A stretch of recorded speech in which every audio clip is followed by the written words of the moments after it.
Doctor గారు, లావణ్య గారు ఇలా అడుగుతున్నారండి. నా వయసు 23 సంవత్సరాలు. నెలసరి పరంగా పెద్దగా సమస్యలేవీ లేవు. అయితే కొంతకాలంగా నెలసరి ఆగిపోయిన తర్వాత కూడా జననాంగాల్లో విపరీతమైన దురదలు వస్తున్నాయి. నేను శుభ్రతను చాలా బాగా పాటిస్తాను. పౌడర్ మాత్రం రాసుకుంటూ ఉంటాను. ఇంత జాగ్రత్తలు పాటిస్తున్నా ఈ సమస్య ఎందుకు వస్తుందో నాకు తెలియడం లేదు. పెద్ద సమస్య కాదేమోనని వైద్యుణ్ణి సంప్రదించలేదు. ఈ సమస్య ఏమిటి? వైద్యులను సంప్రదించమంటారా? తెలియజేయగలరు అని అడుగుతున్నారు.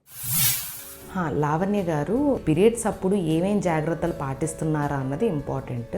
సో పీరియడ్స్ అప్పుడు 2 రకాలుగా వాడొచ్చు. ఒకటి ఏంటి అని అంటే ప్యాడ్స్, ఇంకొకటి ట్యాంపూన్స్. సో అలాంటివి ఏమన్నా లైక్ ప్యాడ్స్ ఏమన్నా వాడుతున్నారు అని అంటే ఎంత క్రమంగా అంటే 4 గంటలకు మారుస్తున్నారా, 5 గంటలకు మారుస్తున్నారా అన్నది ఇంపార్టెంట్.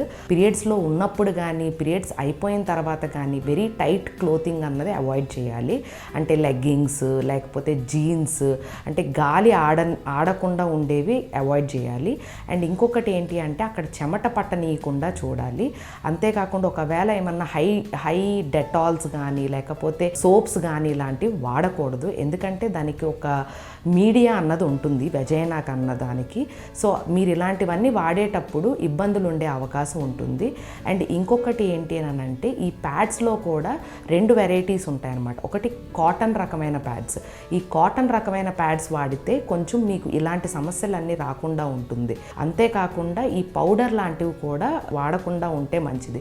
ఏమవుతుంది అంటే ఈ పౌడర్ అన్నది మీరు వేసుకున్నప్పుడు మళ్ళీ తర్వాత సరిగ్గా క్లీన్ చేయకుండా మళ్ళీ వాడారనుకోండి, అనవసరంగా అక్కడ అక్యుములేట్ అయిపోయి చెమట లాంటివి పడి ఇంకొంచెం ఇన్ఫెక్షన్ ఎక్కువయ్యే అవకాశం ఉంటుంది.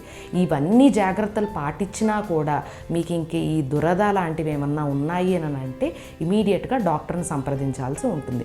ఎందుకంటే యూజువల్లీ కొన్నిసార్లు కొన్ని ఇన్ఫెక్షన్స్లో ఏమవుతుంది అంటే దురద, మంట, తెల్లబట్ట లాంటివి జరుగుతుంటాయి. ఈ 3 కానీ ఏమన్నా ఉన్నాయి అని అంటే వెంటనే డాక్టర్ని సంప్రదించండి.